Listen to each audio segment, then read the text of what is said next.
Oh, right.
All right. Good morning, everybody.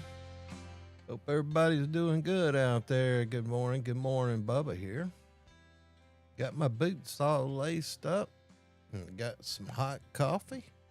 I got my raincoat over there in the corner. Boy, it looks like it's raining down there in Atlanta today. It's a little drizzly up here, but I'm thinking it's moving through on me too. But and it's good morning time. It's time to get our minds right for another week.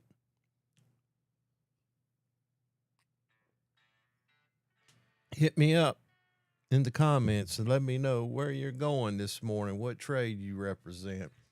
Tell me what's going on in your world. Yeah, it looks like heavy rain out there in some places and got some cooler temperatures rolling in. Hope everybody's doing good. Let's see. Watch your footing. It's raining, safety guy. I'll tell you about slips, trips, and falls. Let me go ahead and get them headphones off so I don't get befuddled listening to all my self-talk. It messes me up every time. Yeah, it looks like some cooler temperatures are rolling in. Yeah, going to be highs in the 50s this week. Yeah, looks like today it's only going to get up to 52 down there in the Atlanta area, maybe in the low 50s. And then mid 50s through most of the week before we start hitting a warming trend coming the weekend, and then we'll be back up in the 70s. But anyway, heavy rain out there and cooler temperatures, so watch your footing and keep your gloves dry and try and stay dry as best you can. Mind those slick surfaces. If you're driving this morning, man, it's the craziest thing. I don't understand it. In Atlanta, man, the more rain we get, the faster them folks think they need to drive. It's an insane situation. So y'all be on the lookout for them folks out there that is not paying as much attention as you are to their, y'all excuse the microphone noise. I got to get a little bit closer. I'm still trying to work on the old audio configuration for this live stream. Anyway, I'm glad you're out here with me this morning. Like I said, touch me up, give me a comment, let me know where you're going, what you're doing. All right, watch your footing out there and watch them darn fools driving. If you're tuning in live, though, let me know where you're working today, where you're headed, and what you're doing. And if you're catching it on the replay, remember, you're still part of the crew, and we're all walking into this week together. Now, Mondays can test you just naturally, especially when it's cold and wet. But remember, the tougher the conditions, the sharper the professionals. And that's what separates us from the crowd. And if you're in here and you're listening to me this morning, you are the top notch. You are top notch. Let me check the old focus here. Yeah, what do we think? Y'all let me know how the sound's coming through, how pleasing the video is. Go ahead and touch in with me. Give me a message in the chat this morning. The weather, is going to slow you down. It slows you down. It's hard to get moving. It's hard to get out of that warm pickup truck and get rolling. But it really shouldn't. Don't let it dull the mind. And that's what today we're going to be talking about. The phrase of the week is mindfulness. Mindfulness means being present in what you're doing. Fully aware of your surroundings, your tools, your teammate, and yourself. Now, when you're in the field, and the weather conditions suck, and it's cold and wet and rainy, and you're trying to avoid all the darn potholes and mud holes and everything as you're walking, and that's just another added layer of potential conflict because you don't want to slip and fall. It's just another safety issue out there. So now you've got to pay attention to your regular duties that you perform when you're on the job site, and then throw in that cooler temperatures and rain. And so, man, it's really it's a really another added layer for you to be wary of. Anyway, it's easy to drift off mentally, especially when the work's repetitive or the work's miserable or the weather's miserable. Uh, that's when those mistakes can really sneak in on you and bite you on the butt. Uh, you know, Mindfulness is the presence, is having your presence there. Uh, you throw in the rain and the colder weathers. You've got additional layer on. Say you got something on over your head. It's the under your hard hat. You got a head cover of some sort to try and maintain some warmth. Um, so the sound of the equipment may change. Your whole your whole perspective may change on the job site. So, mindfulness means paying attention to what's happening, right here, right now. The sound of the equipment, the movement of the crew, the condition of your footing. It's hearing a change in the tone from a piece of machinery and knowing something's not right before you have a failure. Now, you can't control everything, but you can control your focus. Um, Mindfulness on the job keeps you safe, okay? Keeps the team moving forward and makes sure everyone goes home the same way they came. So, tell me some of the challenges that rain and cooler temperatures throw at you. Are you working indoors? Are you working outdoors? I know you demolition guys, most of you, you're in the track hose or you're doing demo. And here's the thing, rain's the demolition guy's best friend. Keeps the dust down, don't it? But then again, it creates mud and it slows the trucking down because you can't get mud in the streets and all that. But how about you guys doing drywall? Does that affect your work? Does the wetter temperatures or cooler temperatures affect your drywall operations? Y'all send me a message. Let me know how it affects your work and what you do as a guy out there in the field in this kind of day. What you're doing. If you're listening to this and you're driving, don't be looking at it. Just be listening to it and let your team watch it, but you listen. And if you're getting ready to roll, if you're sitting at the office or you're sitting at the Quick Trip parking lot or getting ready to pick up your guys or you're at the office there at the shop picking up tools or equipment, let me know. Let me know what you're doing. I'm interested in knowing how you're doing this morning. I got to change my tobacco out. Yep, I got up this morning, got ready, and looked out the window and saw it was raining. I heard it raining all through the night. It looks like it's a real wet day today. Weather map, I'm looking at it right now. Let me look at that map. Oh, yeah, boys. Yeah, it's going to be raining a good while today, I would say. Broaden this map a little bit. Oh, yeah. That old moist air coming up out of the Gulf. Coming in through lower Georgia and Alabama and all parts down south there. Blowing up toward our friends in the Carolinas. So that front is where the cold air is pushing in on us and against that warm Gulf air. And of course, you know what happens when two frontals meet. Get a little precipitation most of the time. Anyway, when your mind's on the job, your body stays out of trouble.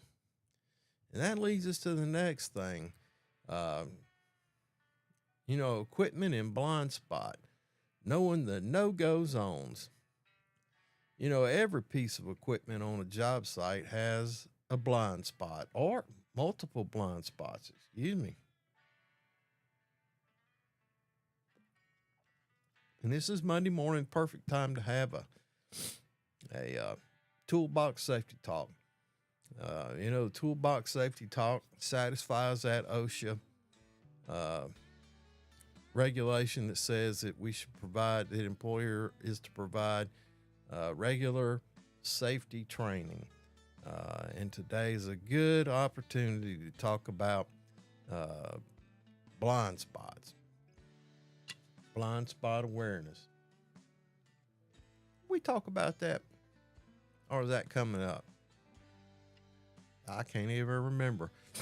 I don't know if that's the safety talk, the safety video that I did for this week, or if it's in the can waiting on next week.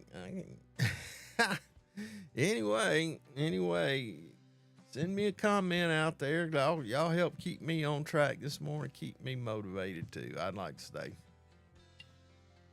motivated with y'all. I got to have some coffee early this morning.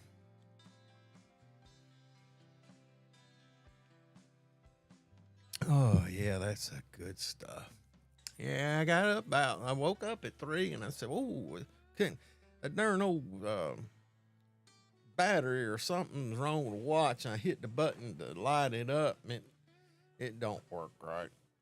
So it don't work right, and so I couldn't really tell what time it was. I was piddling around there, started to get up before I realized that hell, I had another hour. So I laid there and dozed. Of course, you know how that is. I don't want to oversleep and miss the opportunity to be with you guys. Anyway, where were we at? Blind spot. Now, every operator has limited visibility. And every laborer, everybody on the job, supervisor, project manager, general superintendent, visitors, safety guys, we have a responsibility to know where the machine can and can't see. And if you make an observation, if you're on a job site and if you spend any time around equipment, you know where that operator's blind spots are. Never approach a machine from his blind spot. Call it the no-go zones.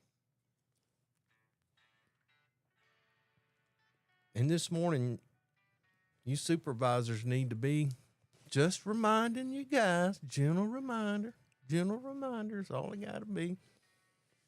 Say that, remind them of where the no-go zones are on the particular equipment that is on your job site today. Keep them safe. Stay out of those no-go sites, those blind spots directly behind, beside, or in front of heavy equipment. Never assume the operator can see you. Never. Oh yeah, that's what it was this week. We talked about the blind spots because I got the yellow, the orange, green stickers. If you can't see my eyes, I can't see you. So that's the phraseology that we use, is to make sure you make eye contact with that operator before you pass near his equipment. Always make eye contact before stepping close, and use spotters when needed. And I see that a lot. Guy's backing into a dock, or he's backing in to pick up a load of material, or he's backing in to drop gravel, or whatever he's doing. He's backing in. You got 3 or 4 guys back there going, come on. Y'all stop that. Make you have one spotter. You don't want to be confusing the driver where one guy's going, and the other guy's going, You don't want that. Just have one spotter. And that makes that spotter's responsibility the whole area, not just one portion of it, okay? And make sure that if you're behind the truck, or if you're behind the truck, make sure you can see that driver in his mirrors, okay? Whether you're on the driver's side or you're on the opposite side, make sure that you can see his face as you guide him back. And if all else, if you're unsure, just stop. take a look around, walk around, and then when you know that the area is clear, go ahead and proceed. Make sure you have that high visibility. Keep everybody has to have high visibility on a job site. It's not about compliance; it's about survival. Especially when you got a rainy day and it's not going to be quite daylight. That won't come. When is that? November 2nd. The time moves back, and that'll bring daylight to about 6:30, I think. But right now it's 7:30 before we get daylight. So make sure you're wearing that high visibility and make sure it's clean and visible. You can wash those high vis vests. I've washed mine several times. It eventually get wore out and you need to replace them, but you can wash them if your wife don't mind putting that dirty stuff in her laundry. But anyway, keep communications clear. Make sure that you understand each other's hand signals. Hand signals are pretty much universal on the job site. But the main thing is to communicate properly with that equipment operator, whether it's a truck driver, a track hoe, a grader, or a off-road truck. Make sure that you're communicating with them when you're in a high danger area, when there's pedestrian traffic nearby. And make sure you have those pre-task talks. It can save lives. And remember, if you can't see their eyes, they can't see you. And if they can't see you, you're in danger. All right? Let's talk about having a job site challenge this week. We've been talking about mindfulness this morning. Let's take that as a job site challenge. Mindfulness in motion. I'd love to be talking about some other stuff. I'd like to hear some comments and some funny jokes out of you guys. Maybe one day somebody will tune into this thing. But you know what? I'm learning. I ain't getting paid to do this, and I ain't got no financial stuff in this. I put out the money and bought all this equipment. Now I do other things, and I have other business meetings and stuff where I use this equipment for live calls and consultations and stuff like that. But I put this in motion, and I want to be useful. So if you're watching this, and people say, well, maybe if you move it to a different time slot, Scott, and I say, yeah, I could do that. But then I'm taking away from some company's productive time. I'm getting into somebody's production. This is meant for the guys who are getting out there every day and keeping things moving, who are making this country great again. And it's not, and I don't want to interfere. That's part of making this country great again, is being on time, being ready to go to work. And this early Monday morning motivation, that's what it's for. It's to get you motivated, not only for today, but for the rest of the week and the rest of your life. So that's why I'm out here. But anyway, we talking about mindfulness this weekend. Mindfulness in motion. Every move you make today, make it on purpose. Think before you step. Place. The job site changes. I've seen job sites change just overnight. Another crew came in to take care of some housekeeping, or had to come in and do something that they had prearranged, but you being a contractor, nobody informed you about it, and you come in and your job site has changed.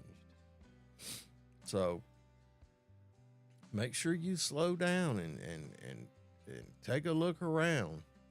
And now mindfulness isn't about moving slower. It's about moving smarter. I want you to be smart out there. If you come onto a job and something's changed, notify your coworkers, let your supervisor know, so that everybody's aware of the change. And sometimes a small change that can go unnoticed by most could be a real hazard. Is there it's dark 30, and they came in overnight and had to put in a new drain, and there's a ditch. They got tired at 3:30 this morning and said, let's go home, and left the ditch. Might be full of water with all this rain, and here you come tromping around through there, and it's dark 30 still, and you step off in that hole. You or a buddy, co-worker, teammate, and twist the ankle, and now all of a sudden you're out of work. Now, yeah, the employer's going to pay you some workman's comp or whatever, but it ain't the same because you can't do nothing at home either. You can't do your regular stuff at home. Build your chicken coop, or put a addition on your home, install a new stove, fix your kitchen floor, whatever you got to do. You can't do it when you're wounded from a darn idiot who dug a ditch overnight and didn't let you know about it, and it's dark 30 and you step off in it and twist a knee, break an ankle or something like that. Man, you're down for the count. And I don't think that little bit of compensation is going to help you out in those areas. Anyway, mindfulness isn't about moving slower. It's about moving smarter. Pay attention to your senses too. If something sounds off or smells strange or looks wrong, it probably is. And I've been there before. Somebody leave a darn change the oil on a piece of equipment and put the old oil in a 5-gallon bucket and leave the lid off of it, and rain comes in and overflows it. All of a sudden you got oil on the site, makes everything more slippery, and plus it's a waste that shouldn't be on the ground. Or somebody left the lid off a gas can sitting on a job site, and the rain filled it up and overflowed it, and now you got the smell of gas everywhere. Hell, one time had some electricians with a big power company somewhere in the Southeast. I ain't gonna call no names out. They came out and drained off and removed a transformer and left a 5-gallon bucket of that transformer oil. Hell, I didn't know if it had PCBs in it, and I made a big stink about it, left the bucket open, and it sat there for days. And I took pictures of it, and I notified it. I told my guys, don't touch that stuff. We don't know what's in it. And it rained. Almost overflowed that bucket. And the contractor, I guess he eventually decided, it disappeared one day. So that's all that mattered to me and my guys. We didn't mess with that stuff. It wasn't ours. We didn't know, but we notified, and we put things around it so it couldn't be tipped over by our equipment or our foot traffic. And anyway, it was wrong. It looked wrong, and it was. And had to make a big stink, and the contractor was slow to operate on it. It was the responsibility of that unnamed utility company that came out and pulled that transformer. I was quite a bit ashamed that knowing that we pay them so much money, they can't do the job right. Anyway, joke. Hey, why'd the excavator break up with the bulldozer? It couldn't handle the pushy attitude. These are little jokes that I like to tell my grandson. If y'all got some more mature jokes, y'all let me know. I'm limited. Plural for you. Thank you for helping me out with these jokes. I find them humorous, and you did the work, and I appreciate it. Now, how come construction workers don't ever play hide and seek? Well, good luck hiding when you're wearing high vis. I told my boss, several years ago, this mindfulness thing, I told him I was practicing mindfulness on the job. And he said, good, now be mindful of your deadline. and he's just as right as anything else. You got to be mindful of your deadline. Hey, I got a new camera angle. Y'all tell me what you think about this. I can look at you differently now. I got another little camera there. It's y'all get to see what's behind me now. Beside I got, it's unfinished studio. It's just something I set up to keep things entertaining.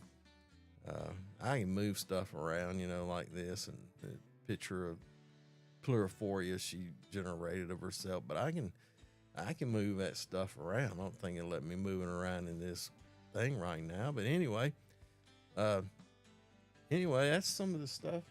Yeah, I think it's somebody. I got this thing here the other day, and I thought it was cool. Let me see if I can bring it in for a closer shot. Ain't gonna be enough light. Ain't gonna be enough. Maybe if I tip it, I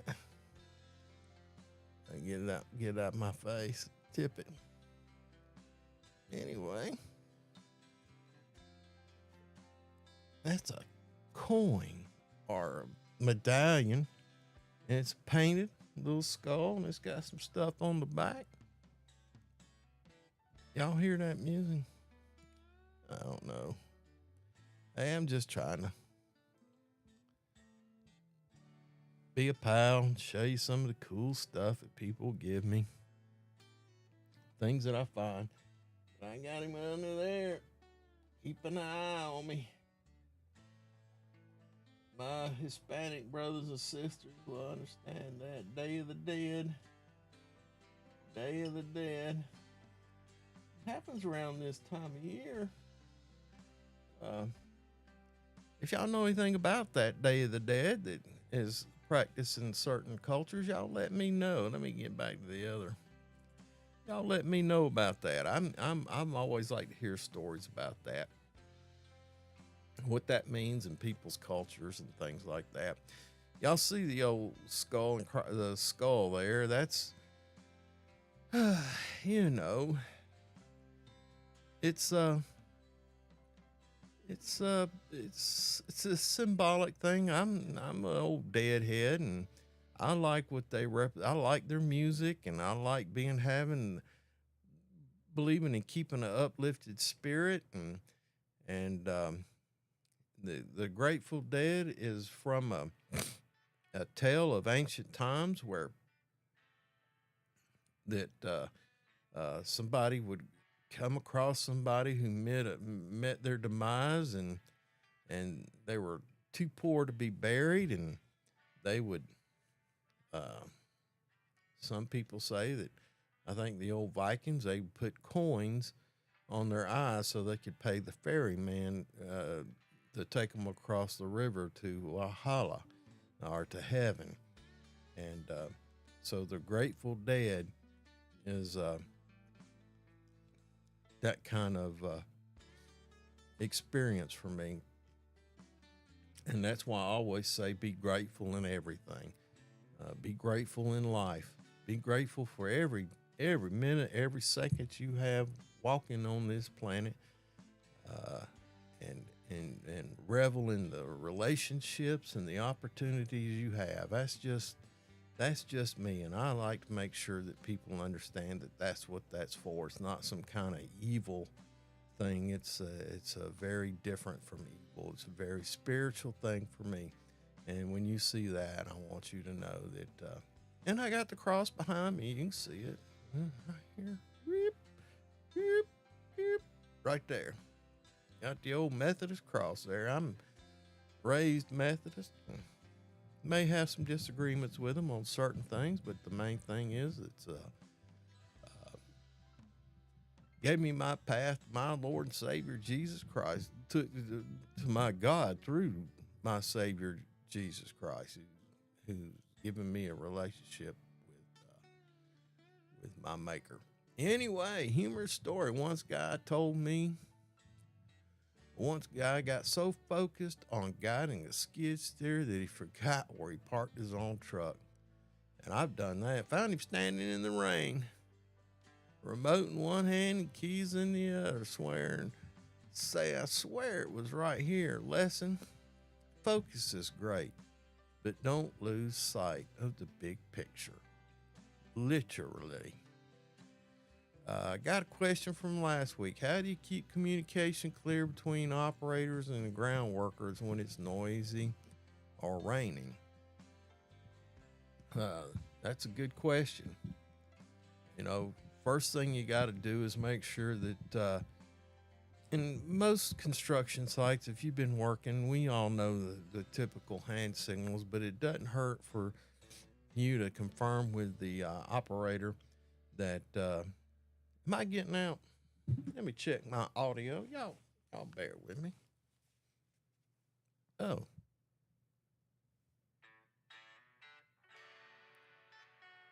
I forgot I had a little background. I'm going to leave that in there. Anyway, make sure you're using established hand signals. And you can create your own. I don't care. You know, I don't think OSHA's got any prohibitions, but if you're going to create a set of hand signals, you got to make sure that everybody understands it. You don't want to be standing there doing all this crazy stuff and everybody's going, what's that fool doing? Unless you had a meeting and say, hey, when I do this, it means it's something dangerous. And when I do this, it means it's something else dangerous. When I do this, it means I'm happy. You know, that's the main thing, is that everybody understands what those hand signals are all about. Do that before you start. And everybody should know stop, slow, and safe look like. Second, and I have a set in a couple sets around here somewhere, radios or headsets. These are Bluetooth headphones for guys who are operating something like a skid steer, and you can communicate directly with two sets as long as there's radio signals. Might as well have visuals if you're using those things, but you can call them up and have a phone going to and say, hey, move this way or move that way, and hopefully the phone signal won't jam. But if you got them, use them, because the rain and wind can muffle a sound. And you got 3 or 4 guys yelling, hey, whoa, hey, oh, woo, woo, woo. You know, he left his tool laying in the track where the equipment's tracking. Anyway, all kinds of crazy things can happen. So just be wary.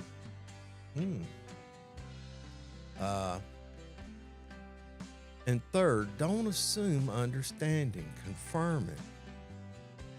Give thumbs up, a nod, or a verbal copy.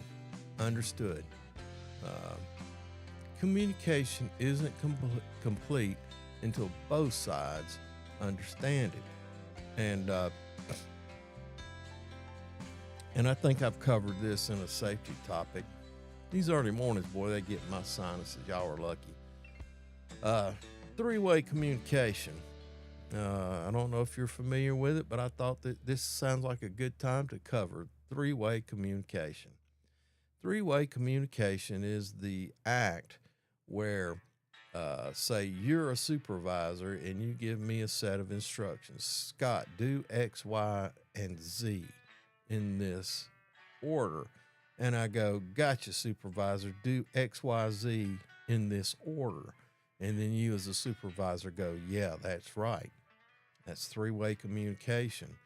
Because if you're the supervisor and you say, do this in X, Y, Z order, and I go, okay, do it in Z, Y, X order. And you go, no, that's not what I said. That way you have an opportunity to clear up that miscommunication. So that is three-way communication. It verifies and makes sure that the information is transmitted properly. So take that, supervisors, or even if you're not a supervisor, you could use that to kind of train each other up on how to communicate. That's part of mindfulness, understanding all this stuff, making sure that people understand how we're communicating. Y'all excuse me a minute.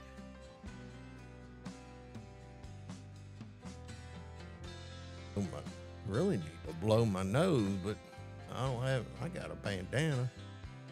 Take a break and run there to the bathroom. It's right here. Anyway, you don't want to know where the bathroom is, do you? Anyway, here in Studio B, I call this Studio B. I got the office studio, and it's just a little laptop. And if you go back and look at some of the old videos, you'll see me sitting in there before I got this one up in order, moving stuff and changing stuff up. I really enjoy doing this. I tell you what, I'm glad I am grateful that I have the opportunity to sit here this morning and have a conversation with you guys. Anyway, mindfulness, communication. And here's a tool and trick, the mindful spotter. Spotting isn't about waving your arms like an air traffic controller. It's about being in focus. When you're a spotter, stay in the operator's line of sight at all times. We talked about this earlier in the show. If you're on either side of him toward the back of the equipment, make sure that when he's looking in the mirrors, he can see you and you can see each other's eyes.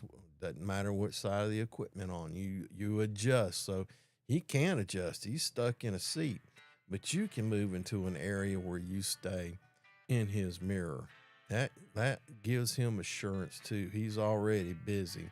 He's worried about not hurting anybody either. And when you're in front of a piece of equipment, you better not be right on it. You'll see me raise my hand. I walk in front of a piece of equipment because his angle of vision, I might be out of it. I want to make sure, and I'm still looking at him. And I'm waving at him as I walk by. And you know, when you do that, these operators appreciate it. They give you the thumbs up, they nod, and they let you know that they see you. They appreciate it. They want to be safe out there. If they run over somebody, it's going to be on them more than likely, unless somebody just runs up. But stay in the operator's line of sight at all times. And with your gestures, don't be in such a, just make sure your gestures are, stop, back. Don't be in a hurry. Don't look like you're in an emergency, because you create a sense. You as a spotter, you can create a sense of emergency, a sense of urgency, or a sense of calmness and assurance. And you do that by how you use your gestures. Are you slow and deliberate with your gestures, or are you erratic and fast? How you use your words, it means a lot too. And it's the same way how you use your signals. So make sure that your gestures are slow and deliberate. And make sure your high-vis gear is clean and visible, even in foul weather. I've seen guys out there, they'll put on the raincoat, or put on a warm jacket over their high-vis, and I'm going, son, what are you doing? Your high-vis ain't high-vis if you got on under a coat. So take the coat off, take your high-vis off, put your coat back on, and then put your high-vis back on. You ain't thinking, son. You ain't thinking. You ain't aware. And that's what we talk about, mindfulness, awareness. Also, if you got it, use a flashlight. If it's low light, like this morning, it's going to be, sunrise is normally at what, 7:30, 7:40, something like that. And then you got rain, you got cloudy conditions, you got all kinds of things. So if you've got a flashlight or some kind of reflective wand that can aid in that assistance when you're backing, use it. Use the tools that you have available to you. And if you don't have it and you really need it, find a flashlight. Find your phone. Light up that phone, man. I don't know what you need to do. Just remember, just remember and never multitask. Don't be trying to saw a board and direct a truck back at the same time. Never multitask while spotting. One job, one focus. Keep your people safe. All right. I got to get a drink of water. Somebody send me something in the chat. Let me know you're paying attention. Boy, I'd probably fall out of my chair if somebody sent me a chat.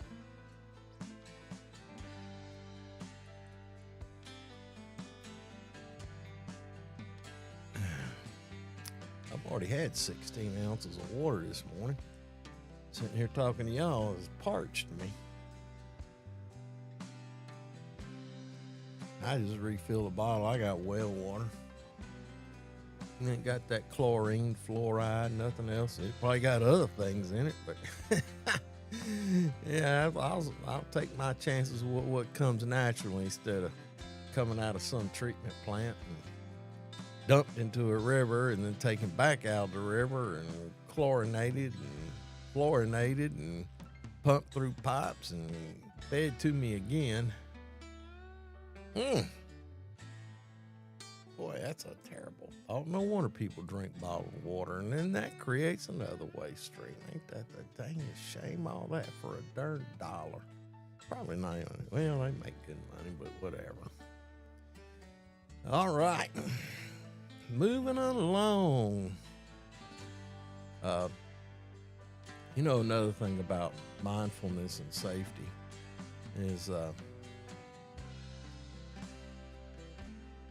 the best device is a careful mind,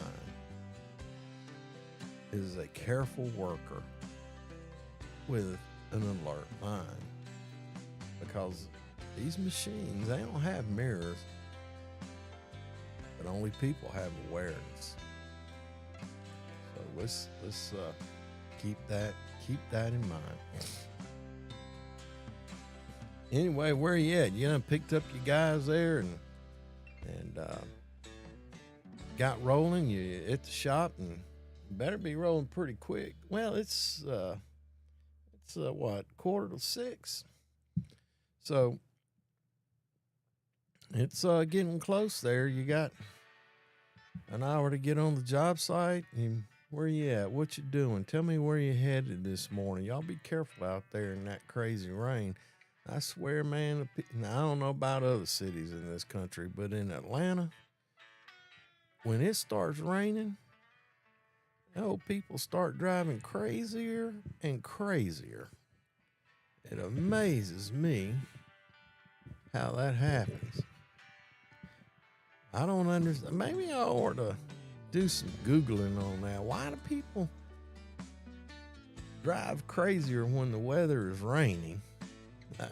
Kind of like old George Carlin said, you're driving to work and it's raining and it's a mess and got traffic and you're listening to the radio station and then after work the sun is shining and it looks nice, you get in a darn car and crank it up and the radio's louder and all crap and you're going, who done turned up my radio?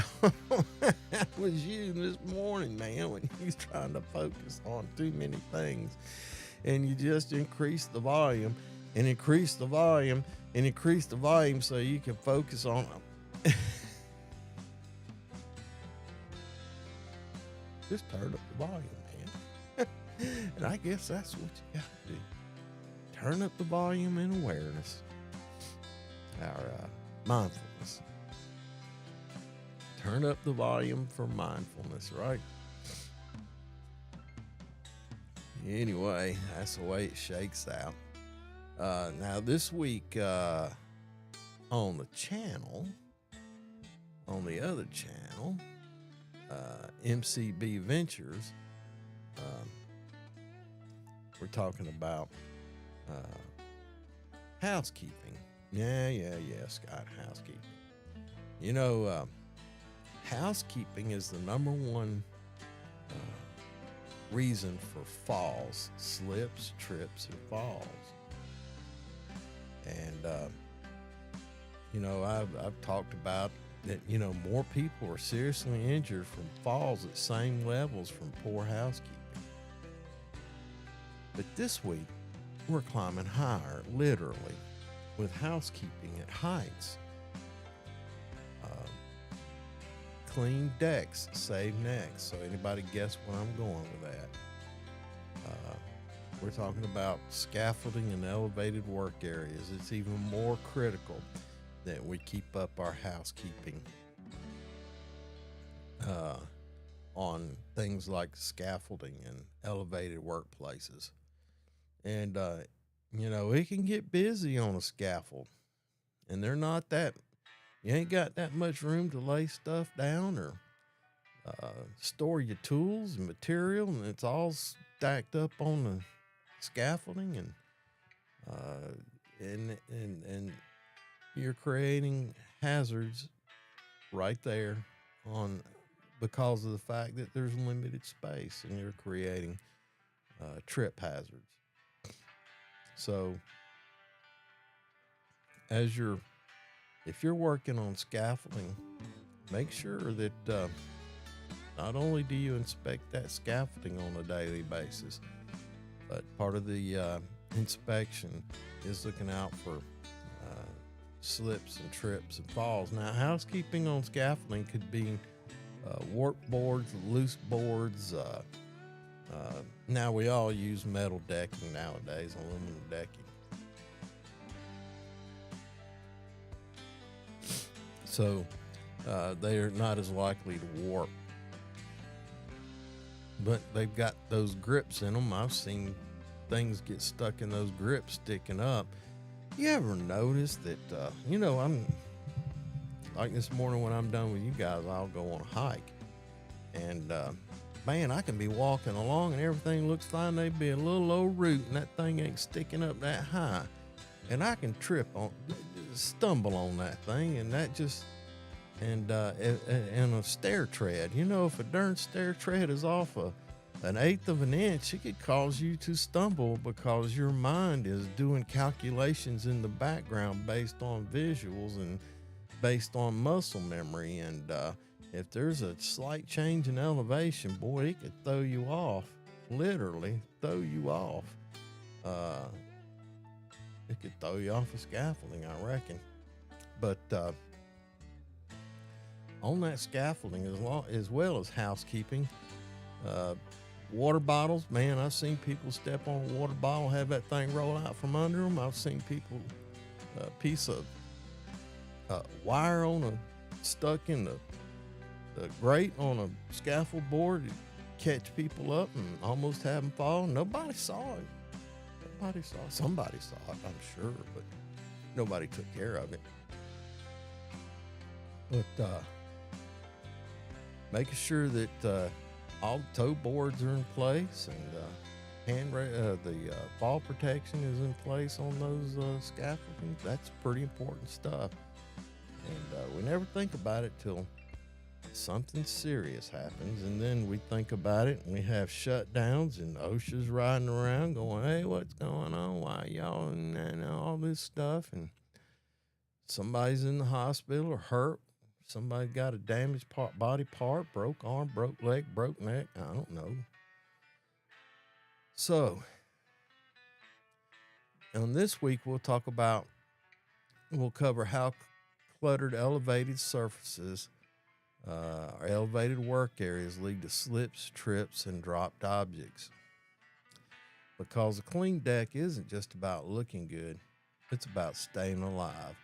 And I dropped those videos on Friday at noon. Now, not next week, but I think the following week, I got a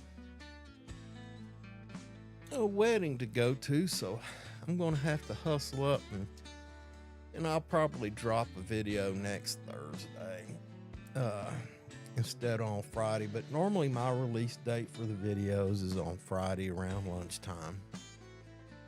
Just so y'all have something to do on the weekends, look at my videos.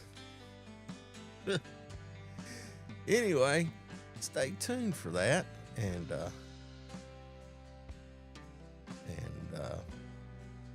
be looking forward to it. All right. Well, winding down the things, boy, I sure had a good time with y'all this morning. Uh, you know, it takes me, it keeps, being semi-retired now. I do some consulting work, and I still get opportunity to get out there in the field with y'all. Last month, September, last month, I spent the whole month, and y'all heard me talk about it, Paradise, Kentucky. Worked with a great group of guys out there. Had another buddy who worked for a company. He wasn't on site, but spoke with him over, I guess, LinkedIn or something. Had a work history. Man, he'd been with the company for 30 or 40 years. And I congratulated him. He asked me how I was doing. I said, doing great, man. I had an opportunity to work with them guys at Paradise. And so I built up his leadership team that he had entrusted over that job site. And they did a great job. It was a pleasure working with them. So I took the opportunity to spread that joy, make them look good. And I was grateful for that opportunity. I'm grateful to be sitting here this morning with all you kind folks, whether you've tuned in now or you'll be tuning in at some kind of replay. I appreciate you stopping by. I appreciate you giving me a minute of your time. I hope that what I do here can make a difference in somebody's life. If anything else, just entertain you for a minute or two and give you a smile on your face. Maybe give you hey, he's making sense about this. I'm going to take that to the team next week, and we're going to talk about being mindful on the job. So I'm grateful just to have that opportunity to do that. But this week, I'm grateful for sharp minds, the men and women who keep awareness alive on every job site. Now, mindfulness, you can have, you see it. The safety guy, he just comes out there in the mornings. He just knows he's got to talk about something, and man, he didn't come in prepared, and it's just another day for him, and there's no excitement in it, and it's hard to motivate, especially if you're not motivating, especially if you're the one who's got to motivate yourself. Self-motivation is a tough thing to do if you don't know how to do it and you're not accustomed to it. But that's part of being mindful. Being mindful that, hey, I'm going to be working around other people today. I'm going to be around my family today. And what kind of person do I want to be to them? That's what I'm talking about. What kind of person am I going to be to them? And being mindful of that, keeping your family healthy and happy. Happiness, is an attitude, and that's a big part of it. Mindfulness isn't a buzzword. It's a way of working. It's a way of living that keeps us steady, sharp, and safe. So stay aware, stay focused, and keep leading by example. And as always, have a grateful day. Have a grateful week. And we'll see you next Thursday morning at 05 a.m. All right, boys and girls, have a grateful day.